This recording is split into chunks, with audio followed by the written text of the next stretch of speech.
Kita ada buat salah, kita boleh tengok rekod kita salah kat mana, berapa banyak yang kita salah, dan dia boleh remind kita. Inilah hijrah.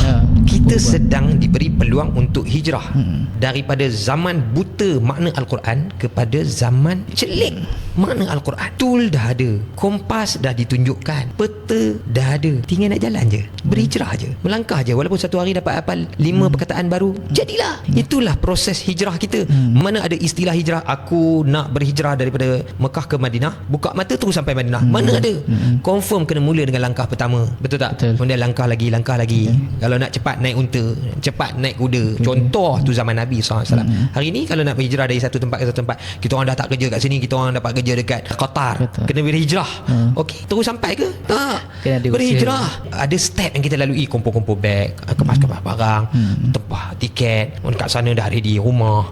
Baru kita bergerak untuk Quran. Macam tu juga hijrah sikit demi sikit. Macam sekarang ni orang fikir Think Quran ni ada macam apps yang lain, macam kena baca tafsir ke apa. Sebenarnya Think Quran ni untuk kita praktis betul. makna Al-Quran, setiap perkataan.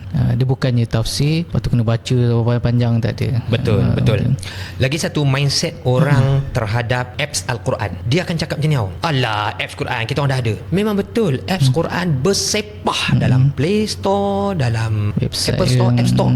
Tapi apps berkaitan Quran ni, dia terbahagi pada dua. Bahagian pertama ialah apps Quran display base. Display base ni yang paling bersepah. Tapi ada satu lagi apps Quran interactive base. Kalau display base, kita nak dia display apa? Ayat, teks. Dia boleh display teks pula, bahasa Arab, bahasa Inggeris, bahasa Melayu, bahasa apa pun dia boleh display, sebab benda tu dah save dalam dia punya cloud. Tinggal kita nak tekan butang download, and then dia boleh display kita ikut terjemahan yang kita nak.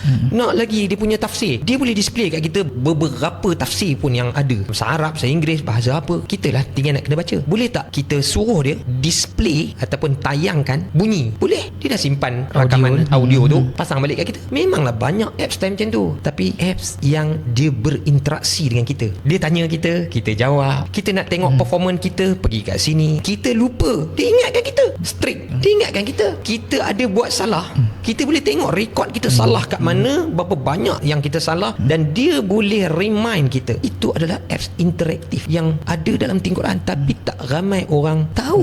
Dia sebut apps Quran, dia rasa macam yang dia ada sama. No. Tak sama. Think Quran buat masa sekarang the first and the only apps yang menjurus ke arah celik makna Quran dalam real kehidupan.